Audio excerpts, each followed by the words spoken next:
Halo guys, balik lagi dalam channel gua. Guys, pada video gua kali ini gua akan menceritakan tentang tokoh yang berasal dari India. Namun di sini gua bukan bermaksud untuk menyudutkan satu agama, tetapi hanya membahas seorang tokoh yang bernama Sai Baba. Dimana guys, dia ini terkenal sangat sakti dan banyak yang menganggap dia sebagai Tuhan. Bahkan dia pun mengaku dirinya adalah Tuhan. Namun belakangan ini dia dikabarkan meninggal dunia dan kematiannya itu disebabkan karena dibunuh. Dan pembunuhnya itu berasal dari Indonesia. Bagaimana kronologi ceritanya? Yuk mari kita simak videonya.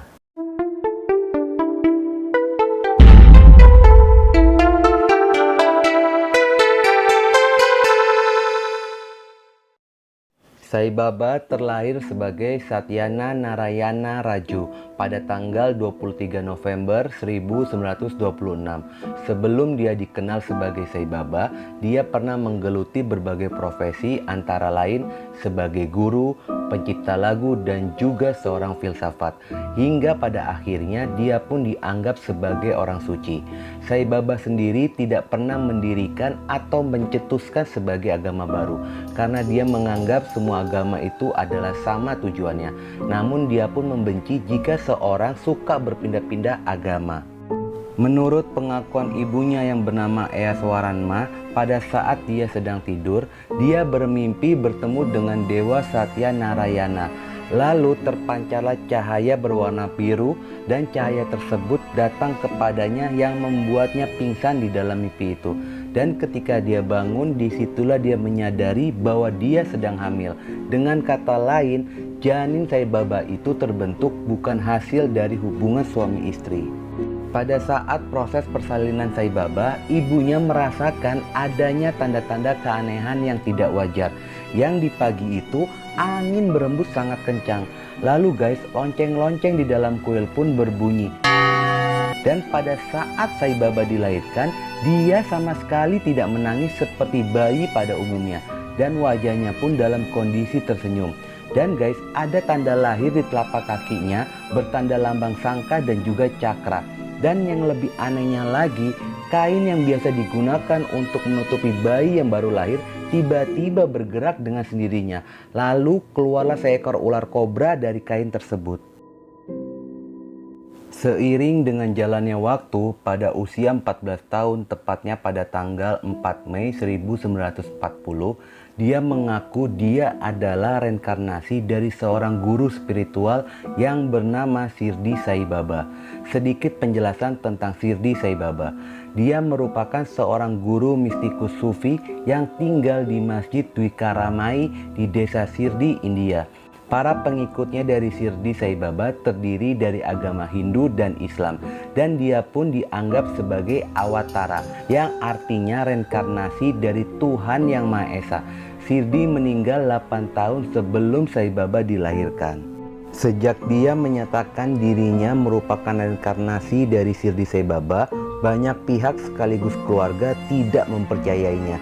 Dia pun membuktikannya, meminta seseorang mengambil bunga melati lalu melemparkannya ke tanah.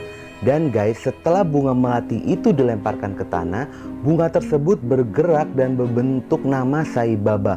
Namun dengan bahasa Telugu yang disaksikan oleh banyak orang. Sejak dari situlah dia menjadi Sai Baba yang dikenal sampai saat ini. Dari situlah banyak pengikut Sai Baba bukan hanya dari India saja, namun sudah tersebar di berbagai negara. Ada 114 negara, salah satunya adalah Indonesia. Semua pengikutnya dibuat takjub oleh kesaktian yang diperlihatkan, seperti menyembuhkan orang sakit, orang buta, dan mengeluarkan harta benda secara gaib. Di dalam ajarannya Sai Baba memiliki konsep sadhana, yaitu latihan spiritual dengan menyebut nama Tuhan di dalam setiap aktivitas sehari-hari. Selain itu, Sai Baba pun mengajarkan untuk bermeditasi ke dalam batin.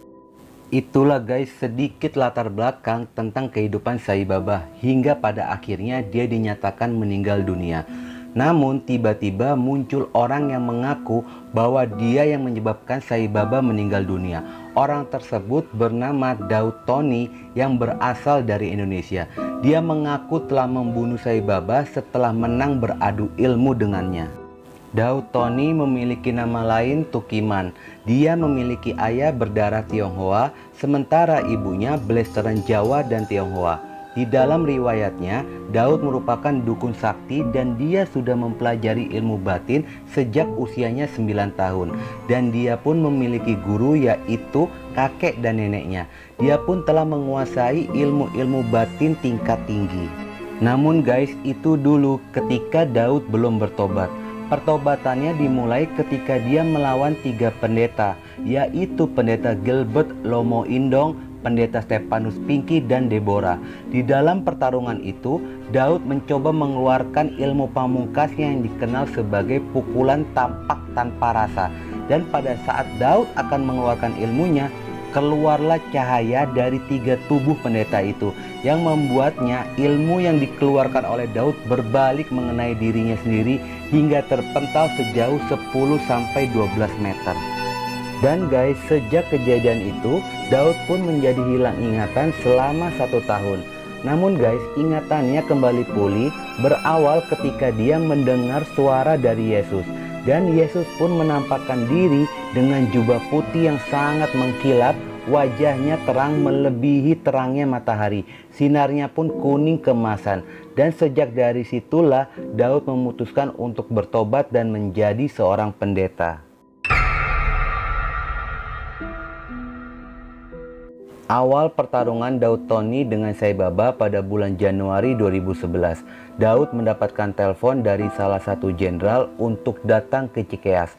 Setelah datang ke Cikeas, Daud pun langsung merasakan adanya santet di kediaman mantan Presiden Indonesia ke-6. Pada saat itu, Daud pun ditemui oleh almarhumah Ibu Ani Yudhoyono.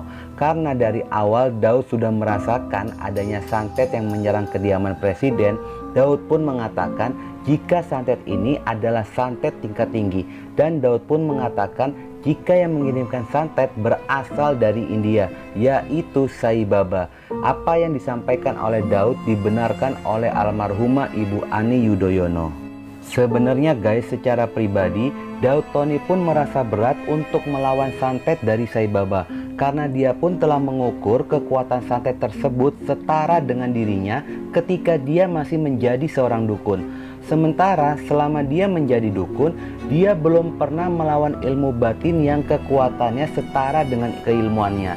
Dikarenakan ini merupakan tugas negara dan demi keamanan negara, Daud pun menyanggupi untuk melawan santet dari Sai Baba. Daud Tony pun menyadari jika dia melawan Sai Baba ini merupakan pertarungan gaib antara hidup dan mati. Lalu dia pun memberi wasiat jika dia kalah dan mati, dia ingin anak-anaknya disekolahkan hingga kuliah.